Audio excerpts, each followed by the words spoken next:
Welcome back to Firearms, Fuel, and Fabrication. In this video, I'm going to go through all the processes of what I do to convert 556 brass into 300 blackout brass. I know there's a ton of videos out there on this subject. Everybody has a way. This is my way. This is what I do. I might do things a little more particular than some. In the process of all this, I'm going to kind of give you just a quick review of some products I use, to review the products. I think I'm going to break this down into a few parts because there's a lot of processes of what I do when I'm converting. Like everything else, some of the stuff I probably go overkill. Remember, in all my videos, I am not an expert in anything. I'm a redneck. I've got a lot of hobbies. I don't claim to be an expert in anything now. But this is my process. What I have is a Dillon 1050. It's a Super 1050. I use an RT 1500 with a CH4D 300 AAC Whisper trimming die. GSI tool head, which is a very nice tool head. Now, when I do this, I run all my brass through. It's 223. I lube it. I resize it as 223 to resize the case and everything. And then I trim it. I don't go through the process of trimming it off at the shoulder like everybody else.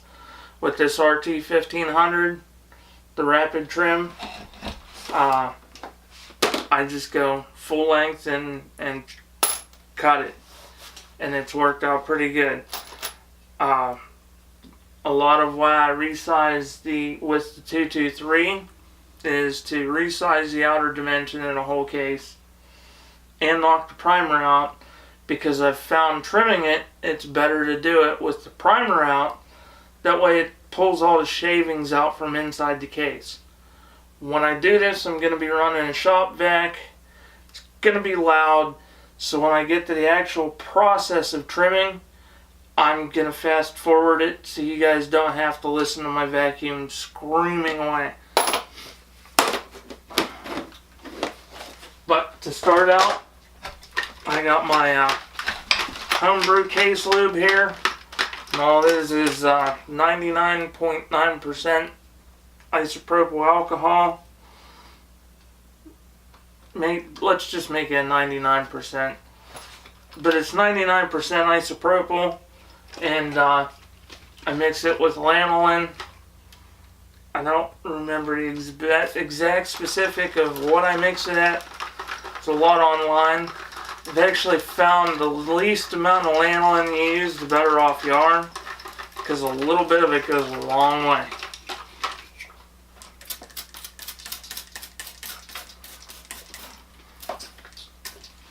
All I do is spray them down.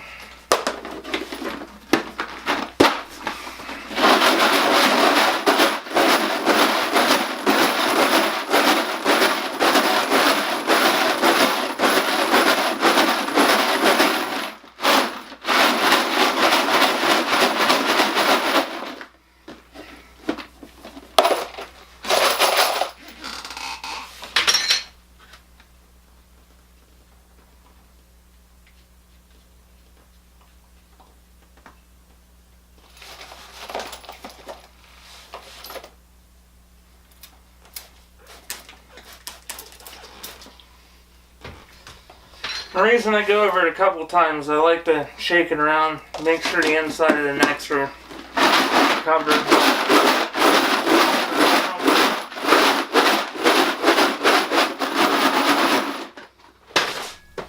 Now what I'm going to do is set these off to the side and let that alcohol evaporate out. So when the casings are ready, we'll be back. Actually, hold that thought. The resizing die for 223 I use, I use the Dillon resizing dye, the carbide dye, which works incredibly well. I'm actually looking because Dillon's been starting to make stuff for 300 blackout. I'm gonna look and see. I think they have a carbide 300 blackout dye now that I want to try, but I'm not sure of that yet. This is my favorite process of doing it because I can convert a lot of brass in a short amount of time. But I'm going to let that all evaporate out, and we'll be right back. Okay, now that the alcohol has evaporated out of my lanolin case lube, you're going to start up your Rapid Trim 1500. Turn on the vacuum, and this is where it's going to get loud, but basically fill the hopper up. I'm just going to sit here and run them through. And that's literally it to the first step.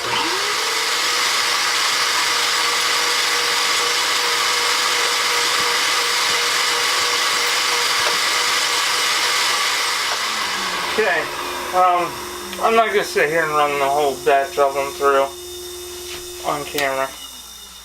But I highly recommend one of these. This is a L.E. Wilson 300 blackout headspace gauge.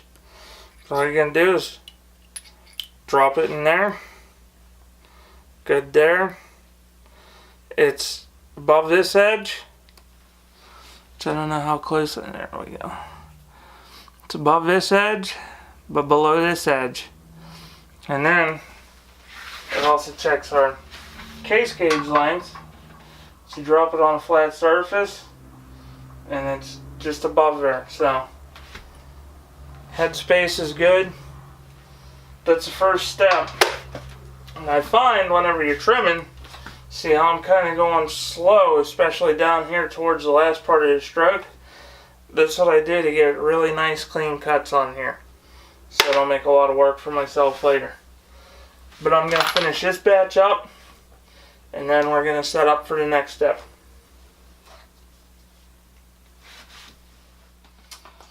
Okay, once you got all your 300 blackout trimmed down, resized, and formed, which I'll bring it up here. See if it'll focus up in. Of course, it's not going to focus in, it's focusing in on my face. Once it's trimmed down and formed, what I like to do at this point is get out my stainless steel media tumbler and we'll tumble with the stainless steel media. And a lot of the reason I do this is it cleans up the case mounts, deburrs everything because of the stainless steel media. Cleans the primer pockets really good. And then after this, next step we go on to annealing. So I'm going to get this set up. We'll get them run through.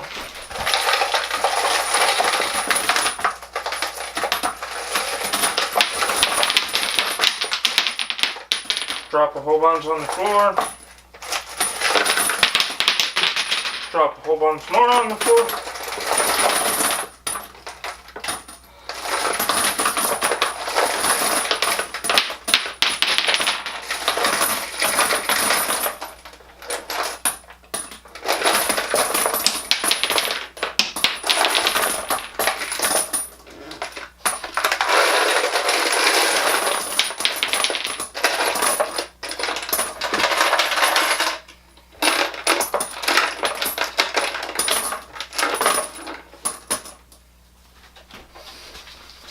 Now pick up the ones that drop. Okay.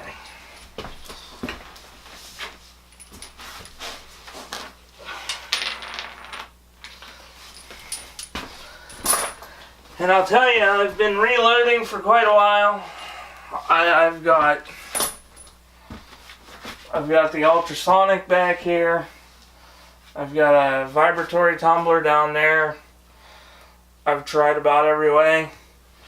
I always thought these were just, you know, a bunch of a gimmick or hype, but I had to try it. I picked one up. I will tell you, these Frankfurt Arsenal stainless steel tumblers are the way to go, without a doubt.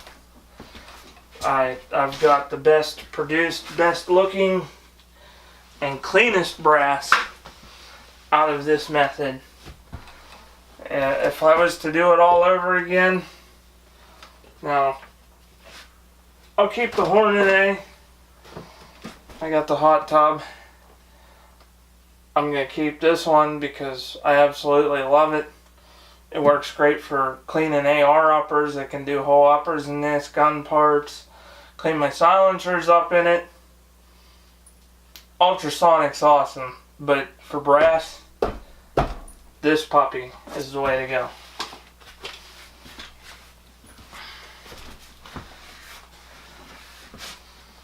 Get her filled up.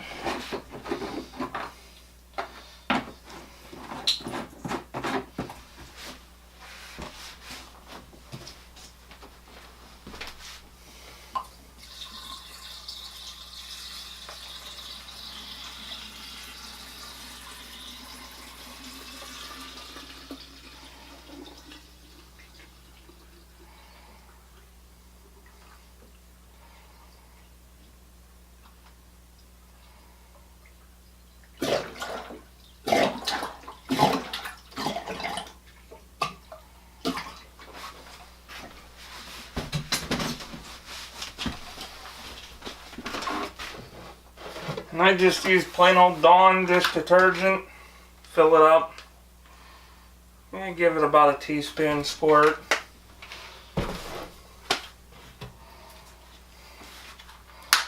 And I just throw in a little dash of Lemishine.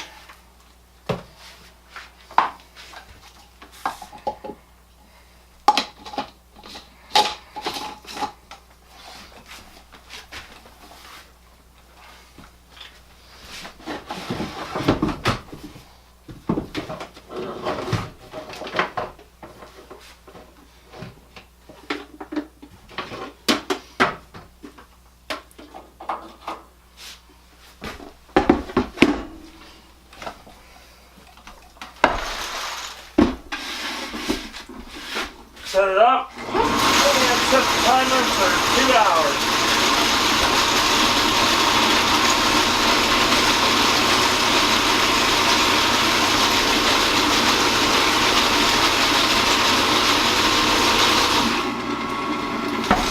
Check it real quick. Yep. Gotta make sure these ends are loose or it'll leak a little, or ends are tight or it'll leak a little bit.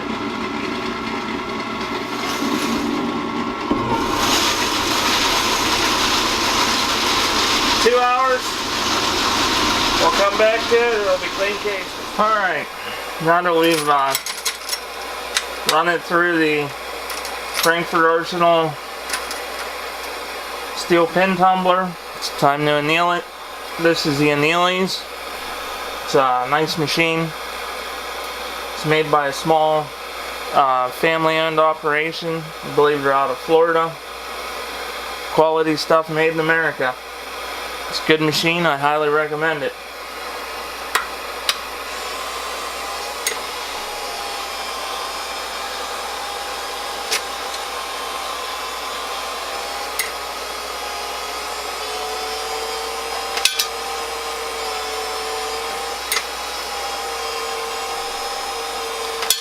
But you just sit back, the machine does everything itself.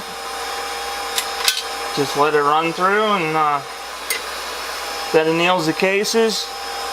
After the cases are annealed, I got one more step I do to finalize the brass. A lot of people, this would be their finished step. I do one more thing just because, no, I'm probably overkill, but it is what it is. Best way to set this up, you'll see, watch the flame. It just starts to turn orange, and as soon as it starts to turn orange, it pulls the case out of the heat. For me, that's worked pretty good. I believe that's the right amount of annealing. They do make a chemical you can put on it that changes color, and it does the timing for you.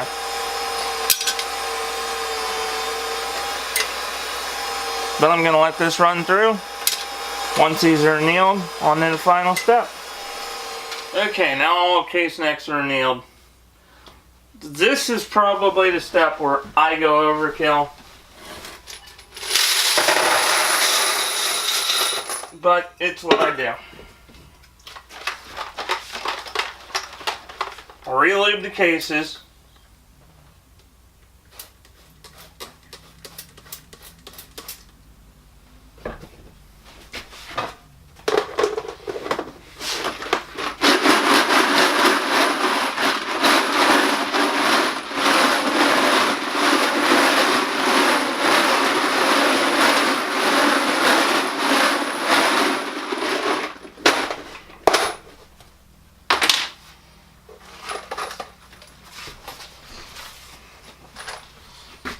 Okay, case is re-lubed.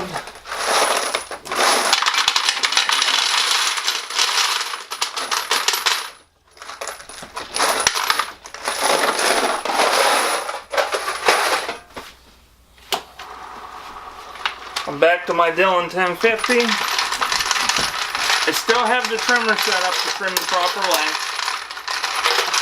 I put in my 300 blackout, which I'm running the RCBS AR series small base.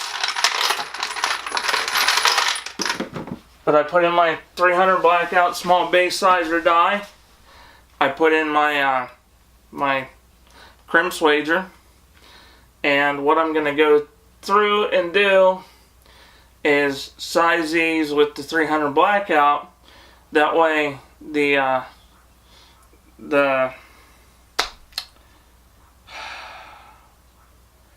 case neck gets formed on the inside. Basically, I just want to make sure the case neck is the right thickness. I'm using the die. I'm drawing a blank on the technical term. I had it earlier whenever I was thinking of what all I wanted to say.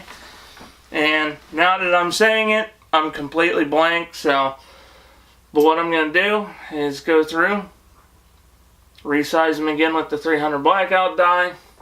And I've already set this up and checked it with my gauge, my case gauge. So, it doesn't change any of that. Headspace and everything comes out alright. This is just for the inside of the case neck to form the metal and open it up, make it easier to seat bullets. Do I need to do it after it's annealed? Probably not, but it's just a step I do for myself. So we'll get started on this. Turn the trimmer on, hook my vacuum back up. After my last session, I went through and vacuumed everything, cleaned it all up. And now it's going to get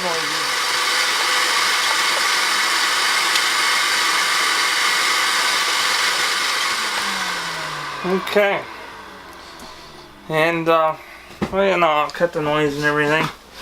But, that's that. I'll bring it close to my face. But, you know, this is my process for 300 blackout.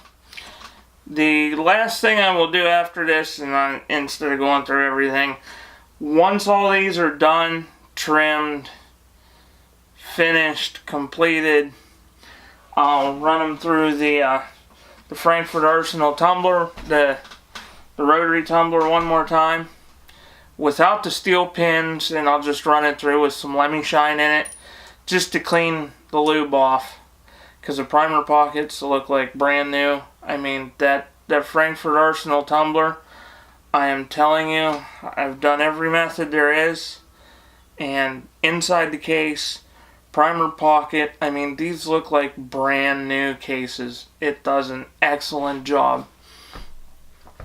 But case necks are annealed. That's it. That's my process for 300 blackout. Hopefully you guys picked up some informative information. I'll have a list of all of my machines I use, dyes, and everything in the description. Links for whatever I can find. I mean, a lot of this stuff you can pretty much Google it and find it. So, but that's my process. Thanks for watching, guys. Have a good day and see you in the next video.